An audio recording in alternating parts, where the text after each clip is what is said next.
जय श्री राधे, जय श्री कृष्णा। हमारे कन्हैया तो भाव के भूखे हैं।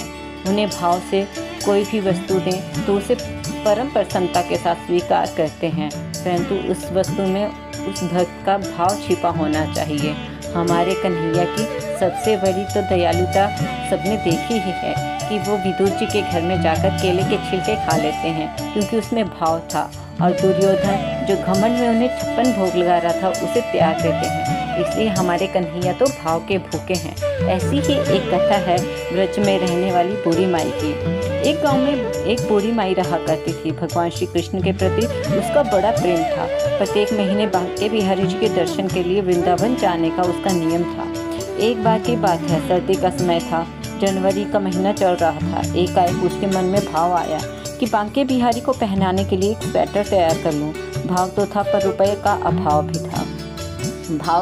रुपये का अभाव के कारण भक्ति तो पूर्ण थी।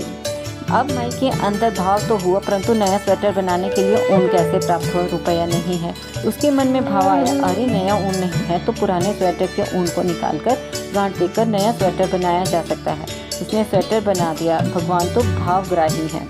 जब वह वृंदावन के लिए चली तो थैले में पुराने ऊन वाला स्वेटर भी ले लिया। वह वृद्धा रास्ते में सोचने लगी, भगवान तो दयालु हैं, पहन लेंगे, परंतु पुजारी स्वीकार करें ना करें। मंदिर पहुंचकर उसने थैला पुजारी जी को पकड़ाया। पुजारी ने सोचा कोई नया शॉल या चादर होगा। देखा तो पुराना स्वेटर लेकर वृद्धा ही है। पंडित जी मन में सोचने लगे, ये माइक पागल है। दिल्ली, मुंबई, कोलकाता से बड़े बड़े सेठ साहूकार बांके बिहारी जी के लिए शॉल स्वेटर लाते हैं। अब ठाकुर जी को पुराना स्वेटर कैसे पहनाए। पुजारी ने रात्रि में ठाकुर जी को जब शयन कराया तो ठाकुर जी सपने में कहने लगे, पुजारी जी सर्दी लग रही है।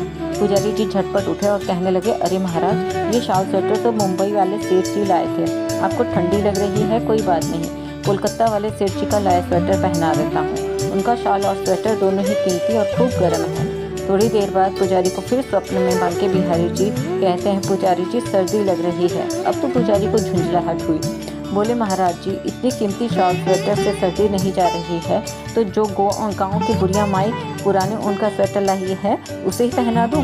पुजारी ने जैसे ही बुढ़िया माई का स्वेटर पहनाया, ठाकुर जी कहने लगे, अब मुझे अच्छी नींद आएगी और मेरी सर्दी भी दूर हो गई है। वस्तु पदार्थ से भगवान राजी नहीं होते। भगवान भीतर का भाव और नीयत देखते हैं। भगवान के पास कोई कमी नहीं है। असंख्य करोड़ों लक्ष्मियाँ उनके चरणों की सेवा करती हैं। भगवान तो भाव और प्रेम के भूखे हैं। जिसके मन में भाव होगा उसे ही कन्हैया मिलेंगे। जय श्री राधे, जय श्री कृष्णा। भक्तों, आपको यह कथा कैसी लगी? यदि आपको यह पसंद आई तो कृपया इस वीडियो को लाइक करें, शेयर करें और सब्सक्राइब करें। और ऐसी ही भाव भरी कथाएं सुनने के लिए हमारे चैनल को देखते रहें। जय श्री राधे, जय श्री कृष्ण।